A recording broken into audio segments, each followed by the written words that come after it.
Bienvenue à tous, c'est CM1 et CM2 sur notre première leçon à distance. Donc ça va être sympa. Je vous ai créé pour ça un outil que vous avez certainement vu qui est le Padlet. Donc là, je vais vous présenter à travers ce petit diaporama les compléments de phrases. Vous avez la leçon qui est disponible sur le Padlet et vous aurez un exercice à me rendre. Voilà, donc je vous ai présenté dans le mail les différents outils. Je vous ai fait également un tutoriel, souvenez-vous bien, pour remplir l'exercice. Donc tout ça fait partie d'un mail qui accompagne cette leçon. C'est une habitude à mettre en place, ça ira tout seul, après vous verrez. On y va donc avec les compléments de phrases. Après avoir vu les compléments de verbes, qui ne pouvaient être ni supprimés ni déplacés, nous attaquons les compléments de phrases que nous avons tout doucement abordés en classe. Les compléments de phrases, on peut aussi les appeler les compléments circonstanciels. Là, le titre de la leçon, c'est complément de phrase, puisqu'il complète la phrase et non plus le verbe. Donc on y va. Ces compléments de phrases répondent à la question où, quand, comment. Menons l'enquête, c'est parti. Alors, les compléments de phrases ou compléments circonstanciels peuvent le plus souvent être supprimés et ou déplacés. Tous les jours, les élèves travaillent. L'information importante ici, c'est les élèves travaillent. Le sujet et le verbe ne peuvent pas être enlevés. Parce que sinon, souvenez-vous, ça nous donne des phrases sans sens. Tous les jours travaillent. Tous les jours, les élèves, on attend la suite.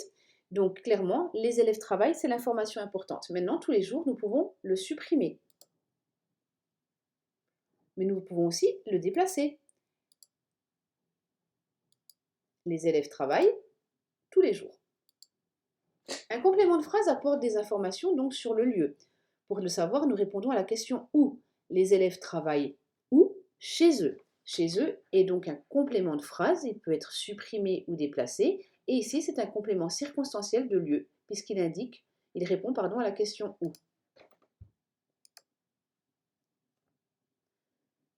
Un complément de phrase apporte des informations également sur le temps, en répondant à la question quand. Les élèves travaillent quand? Tous les jours. Tous les jours est donc un complément circonstanciel de temps. Nous avons également des compléments circonstanciels de manière qui répondent à la question comment. Les élèves travaillent comment? Très sérieusement.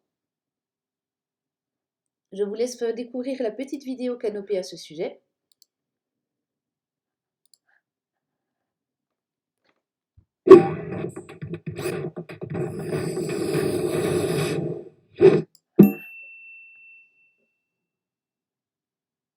Images magiques. Qui veut de belles images magiques? Tous les sujets, toutes les tailles.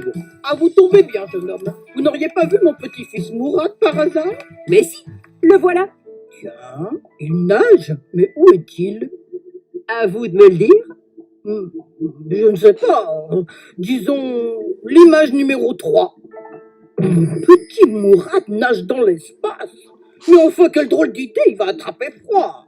Très bien. Alors, vous préférez qu'il nage dans son lit, dans le désert, au milieu d'un champ de blé ou dans la mer? Dans la mer, ça va de soi.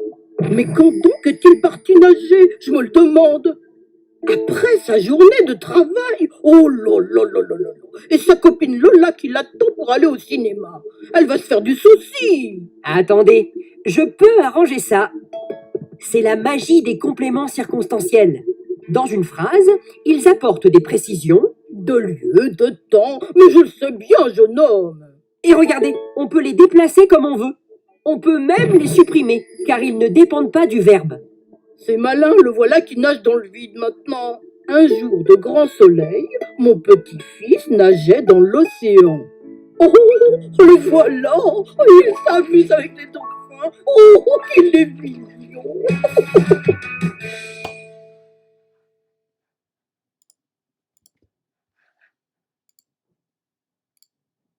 Maintenant que vous avez tout compris, je vous laisse répondre aux exercices, relire bien la leçon et m'envoyer vos exercices pour que je puisse les corriger. À bientôt!